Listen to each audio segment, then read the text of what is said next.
Z polskich salonów znika Mazda 6, ale pojawia się coś zupełnie nowego. Wielki flagowy SUV określany jako CX-80.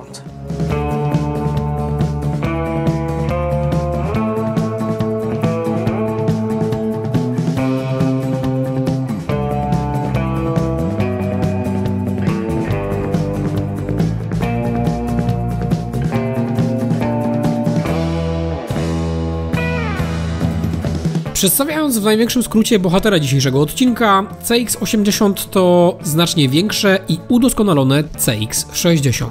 Oba auta są oparte na tej samej platformie, ale ze zmienioną konstrukcją. Do tego CX-80 otrzymała nowe, podobno lepsze tylne zawieszenie, w którym nie znajdziemy już choćby stabilizatora. Jeśli chodzi o wygląd, to auto jest zaprojektowane według filozofii Kodo, a więc ponownie, jak w przypadku innych nowych modeli Mazdy, postawiono na minimalistyczną sylwetkę oraz dużo gładkich powierzchni. Z przodu w oczy rzucają się spory grill otoczony szeroką listwą oraz niezbyt duże reflektory z charakterystycznymi dla marki pulsującymi kierunkowskazami.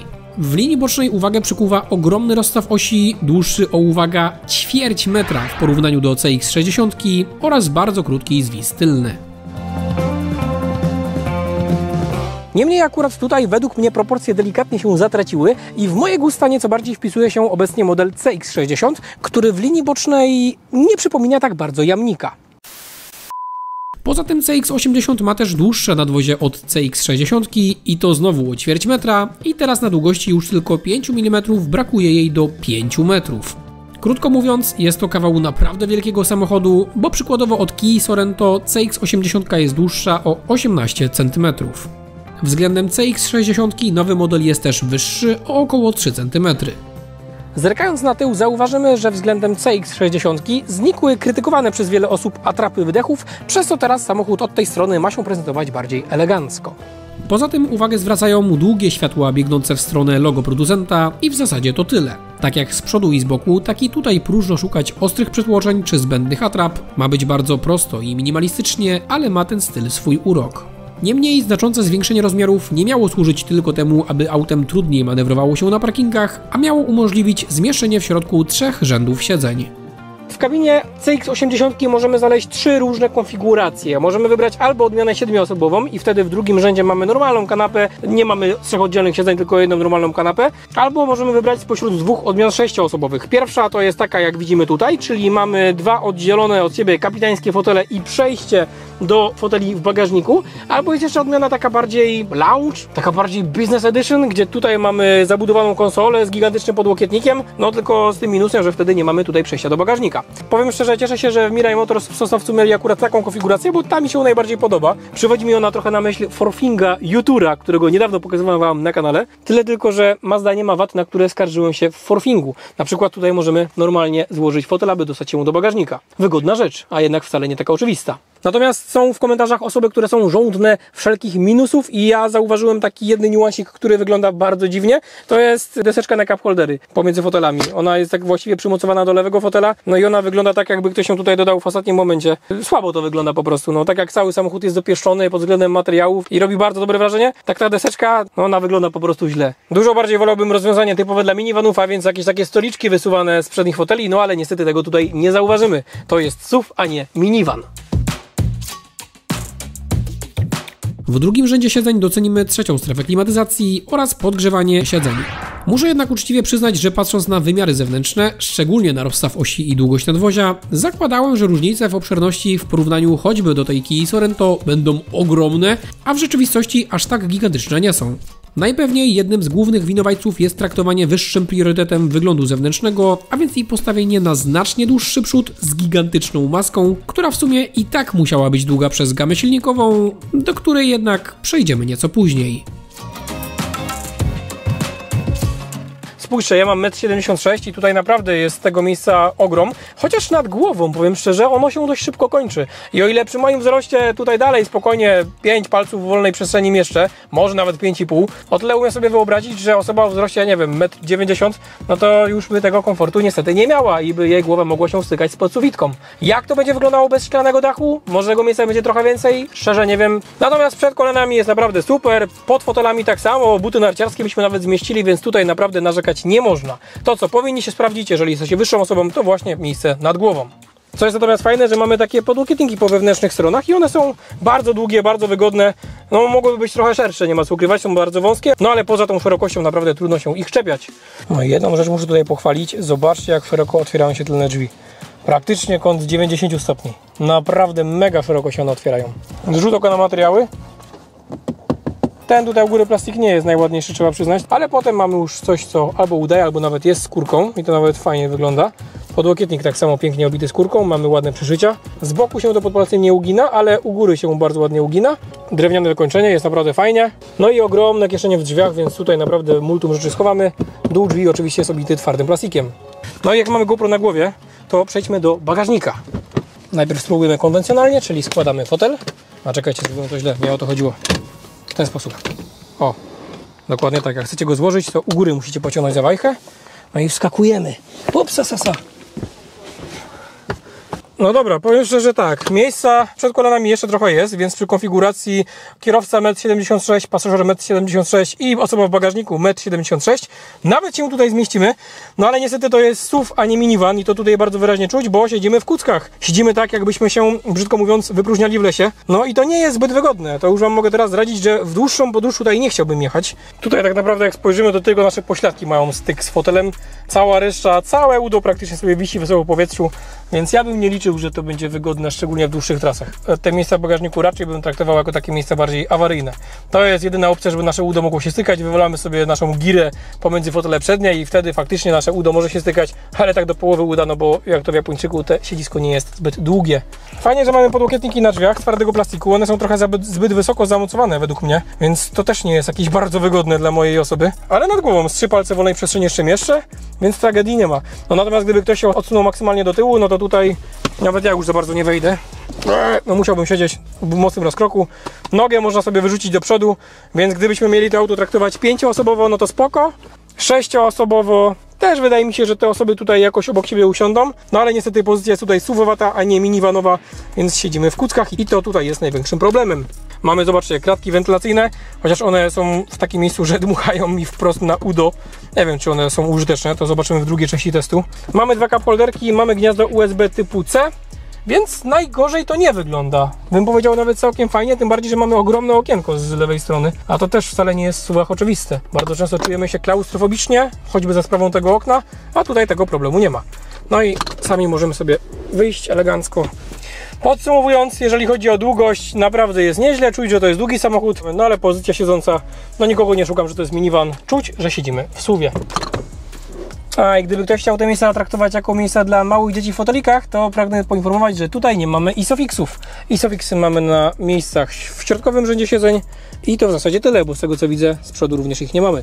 Natomiast czego się w tym aucie doczepimy, że zauważymy tutaj tunel centralny, a więc gdybyśmy mieli odmianę 7-osobową i w środku miała podróżować jakaś osoba, to niestety, ale może on jej przeszkadzać. Tak na 6 palców wysoki, mniej więcej. Siadając za kierownicą widzę kokpit bardzo zbliżony do tego z Mazdy CX-60, ale raczej za większą wadę bym tego nie uznawał. Porównując kokpit CX-80 do innych dużych SUV-ów, które testowałem w ostatnim czasie, a więc Kody Kodiaq, Hyundai Santa Fe, Kia Sorento, ok, to są auta mniejsze o 15-20 cm, no ale mogą być 7-osobowe, więc powiedzmy, że ktoś mógłby je rozważać jako alternatywę dla CX-80. No to patrząc na porównanie z tymi samochodami, Mazda wyróżnia się tym, że ma naprawdę bardzo przyjemne materiały w kabinie. Te wnętrze naprawdę pod względem materiałów trzyma bardzo wysoki poziom i gdzie tylko nie spojrzę, czego tylko nie dotknę, mam pozytywne odczucia. Naprawdę niewiele jest tutaj plastików, w których możemy się doczepić. A z drugiej strony mamy też tak pozytywne zaskoczenia jak podłokietniki na drzwiach, które są naprawdę niezwykle mięciutkie i to naprawdę robi wrażenie. Podłokietnik centralny niestety nie jest regulowany, ale z drugiej strony on jest bardzo dobrze umiejscowiony, więc spokojnie mogę trzymać kierownicę i wygodnie opierać na nim łokieć. To jest na duży plus. Kolejny plus za to, że mimo tego, że ma taką budowę drzwiczkową, czyli po środku moglibyśmy się spodziewać twardego plastiku, a tutaj nawet to jest bardzo fajnie wykończone, więc tutaj nawet koszykarz, jeżeli będzie miał dłuższą rękę, może na tej przestrzeni łokieć opierać i boleć go to nie będzie. A w jakimś z ostatnio testowanych samochodów mnie to irytowało. Tylko nie pamiętam, co to było. Santa Fe? Nie, chyba nie Santa Fe. No nieważne. Może sobie przypomnę i Wam napiszę teraz na ekranie. Tak naprawdę jedyny plastik, który wygląda słabo, no to ten, który jest tutaj na dole w okolicy drzwi od schowka przed pasażerem.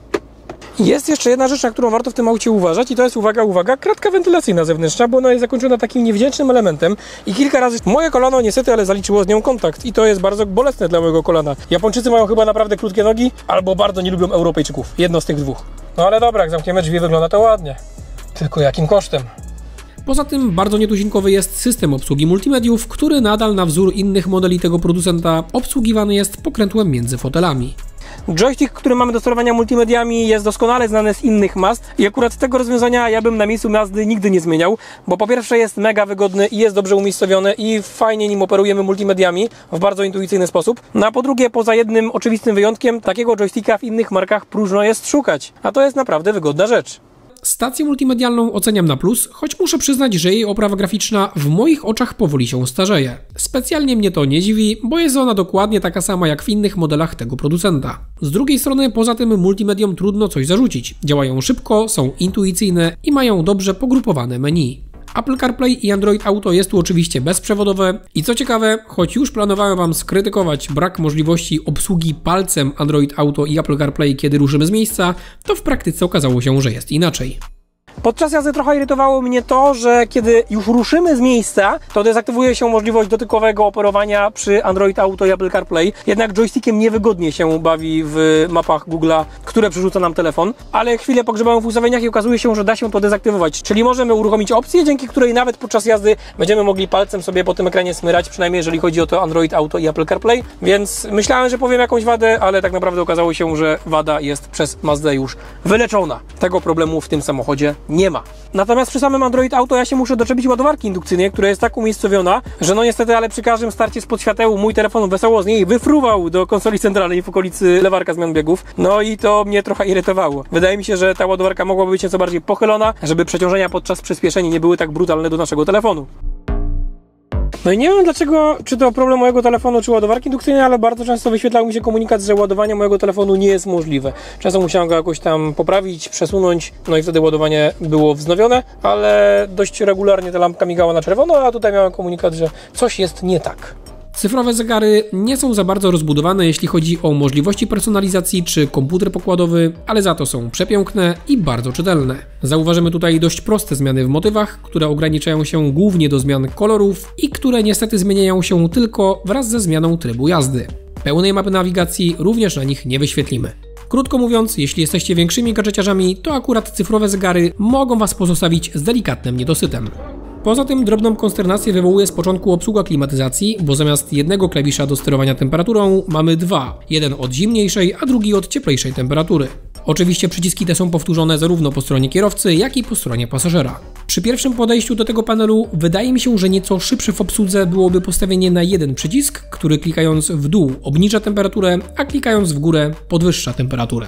W obecnej formie wydaje mi się, że niepotrzebnie mnożą się nam tutaj fizyczne przyciski, ale plus dla Mazdy, że pozostawiło ich tutaj naprawdę sporo, więc jeśli ktoś nie lubi grzebać w tablecie multimediów, aby obsługiwać podstawowe funkcje, to akurat w CX-80 naprawdę będzie zadowolony. Poza tym, jeśli czepiam się tylko takich szczegółów, to chyba jasno widać, że ten samochód jest naprawdę dobrze przemyślany. No ale żeby nie było tak słodko, to przejdźmy do elementów, których w tym samochodzie brakuje, szczególnie patrząc na to, jak mocno Mazda podkreśla, że aspiruje do miana auta premium, no i jakby nie patrzeć, też trochę aspiruje, choćby pod względem materiałów wykończeniowych. I jeśli tak patrzymy na Mazdę, to pytanie, jakie elementy odnotujemy w tym aucie na minus?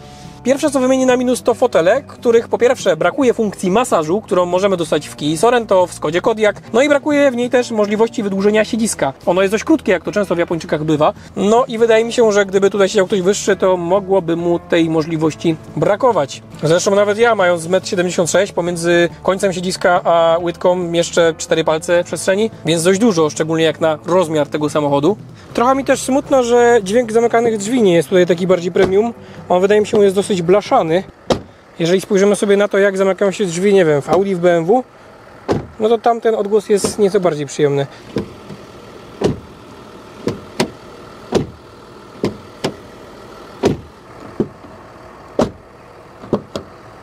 Natomiast bardzo się cieszę, że tymi drzwiami nie trzeba trzaskać, a to bardzo często się w Japończykach niestety zdarza. Tutaj tego problemu nie ma.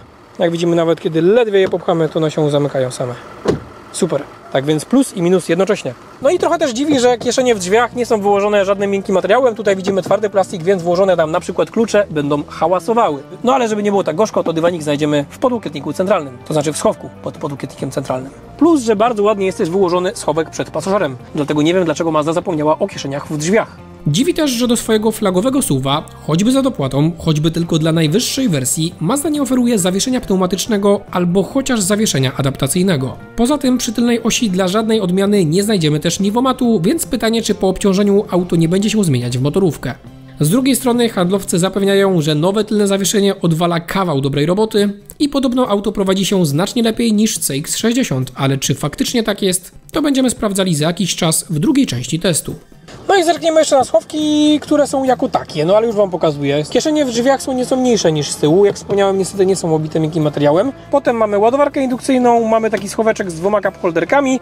Kawałek niżej mamy przestrzeń pod podłokietnikiem, która niestety, ale jest bardzo malutka. To jest chyba jeden z najwęższych schowków, jakie ja w życiu widziałem na oczy. Zbyt wiele tutaj niestety nie schowamy. No ale przynajmniej schowek przed pasażerem jest naprawdę spory, tutaj uwag żadnych mieć nie można, wiele gadżetów tutaj będziemy mogli zmieścić. No i plus, że mamy też schowek na okulary w podsufitce, jest też wyłożony czymś miękkim, więc okulary nie będą tutaj hałasowały. Oświetlenie jest realizowane przez diody LED i tak samo tutaj, jeżeli chodzi o tą lampkę, którą mamy przy daszku przeciwsłonecznym, ona również jest realizowana przez diodę LED. Chyba jedyna choróweczka to tam w bagażniku. Niektórych pewnie może zastanawiać, czym się różni CX-80 od CX-90, jaką mamy na rynku amerykańskim. I odpowiedź jest taka, że poza silnikami, rozmiarem, bo CX-80 jest nieco wyższa, a więc lepiej dostosowana do naszych europejskich dróg. Przechodząc do bagażnika, mamy sterowanie ruchem nogi. Jak widzimy, udało mi się za pierwszym razem go otworzyć.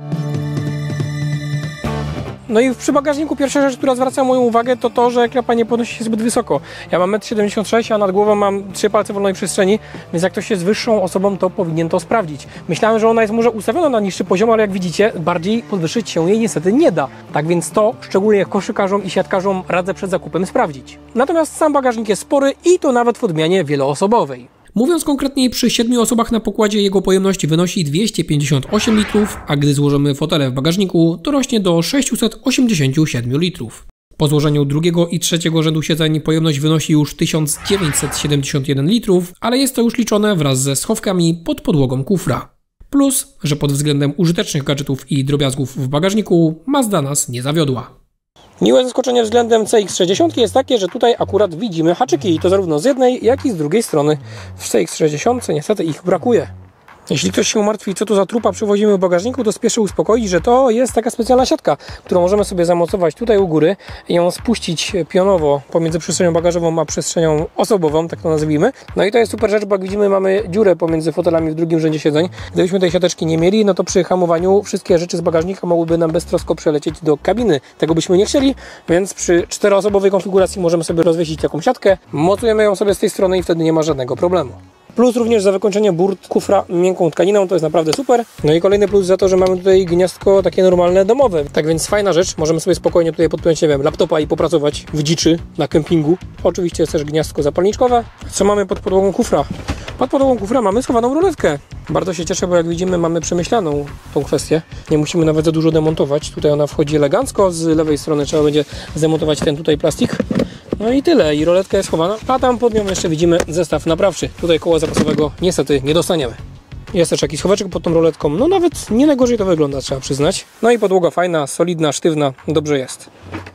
Bardzo się cieszę, że widzimy też tutaj takie paseczki, żebyśmy mogli sobie wygodnie złożyć i rozłożyć fotele w trzecim rzędzie siedzeń. Tak widzimy, to wygląda, jak to jest rozłożone i gdybyśmy chcieli je złożyć, to ciach, ciągniemy, już się wtedy zagłówek składa, popychamy i voilà, mamy małego dostawczaka.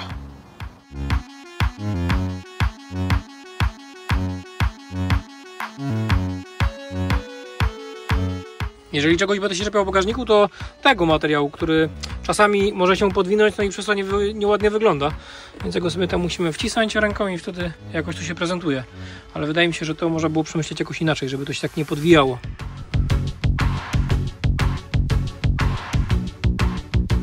No i jeszcze ten bagażnik sobie zmierzymy jak zawsze. Pierwsze co, no to długość przy odmianie 7-osobowej, w najdłuższym miejscu 47 cm, w najkrótszym 39 cm. Wysokość do roletki wynosi około 45 cm. No i szerokość tego bagażnika to tak mniej więcej 112 cm, bardzo fajna szerokość, a z lewej strony jeszcze mamy taki schoweczek szeroki na mniej więcej 16 cm. No i teraz złóżmy te oparcia, sprawdzimy jak to wygląda, kiedy mamy odmianę 4-osobową albo 5-osobową, zależy jaką mamy konfigurację. Dobra, i teraz tak, przesuwamy się do przodu maksymalnie. Tu mamy przy wzroście 1,76 m jeszcze powiedzmy 3 palce wolnej przestrzeni, a z lewej strony powiedzmy, że ktoś ma długie nogi, jest koszykarzem, odsuwam się maksymalnie do tyłu, no i teraz to już mam naprawdę multum miejsca. Sprawdźmy jak to wygląda w bagażniku. No i tutaj sprawa wygląda tak, że do fotela odsuniętego maksymalnie do przodu mamy mniej więcej 126-127 cm, a do fotela odsuniętego maksymalnie do tyłu mamy mniej więcej 114 cm. No i to tyle jeżeli chodzi o bagażnik, przejdźmy więc do silników.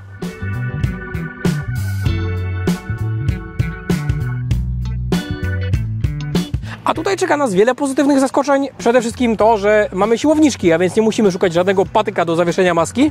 Oczywiście akurat to zaskoczenie to jest pikuś, dużo bardziej pozytywne emocje wywołuje gama silnikowa. Bo ta jest bardzo podobna jak w CX-60, a więc składa się z dwóch naprawdę tłustych kotletów. Podstawową jednostką jest podobno bardzo oszczędny diesel Skyactiv D o pojemności, uwaga, 3,3 litra. Silnik generuje 254 konie mechaniczne mocy oraz zachwycający moment obrotowy na poziomie 550 Nm. Ma też od groma niezwykle interesujących rozwiązań technicznych, jak choćby technologię spalania DC-PCI, która gwarantuje sprawność termiczną powyżej 40%. Motor ten współpracuje z 8-biegowym automatem konstrukcji Mazdy i napędem na 4 koła. Alternatywą dla tego silnika jest 327-konna hybryda typu plug-in oparta na 2,5-litrowym benzyniaku. Ona względem europejskiej konkurencji w moich oczach aż takich rewolucji nie wprowadza, więc moje największe zainteresowanie skupiła odmiana z dieslem i właśnie taką planuję wziąć wkrótce na test drogowy. Jak na 2025 rok są to silniki naprawdę zacne i godne wyraźnych słów uznania, bo w tym samym czasie Peugeot 5008 będzie próbował zdobywać klientów, oferując auto z silnikiem 3-cylindrowym 1.2 PureTech o mocy 136 koni mechanicznych. Droga Mazdo, bardzo dziękujemy, na Wasze silniki patrzę się z ogromnym uśmiechem na twarzy. No i ostatnia istotna kwestia to oczywiście cena.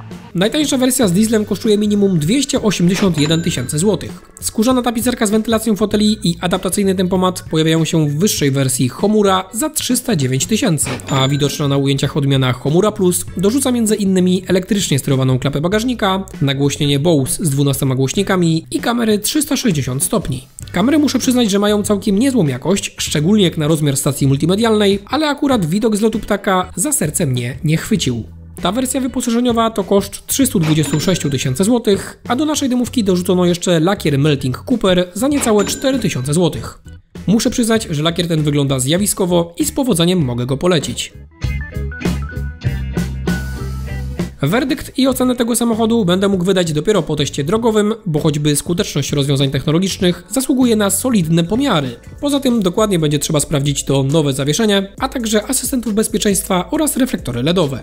Krótko mówiąc, wiele rzeczy mamy jeszcze do sprawdzenia, ale przy pierwszym kontakcie CX-80 prezentuje się naprawdę nieźle. A jak Wy oceniacie ten model? Dajcie znać w komentarzu pod filmem.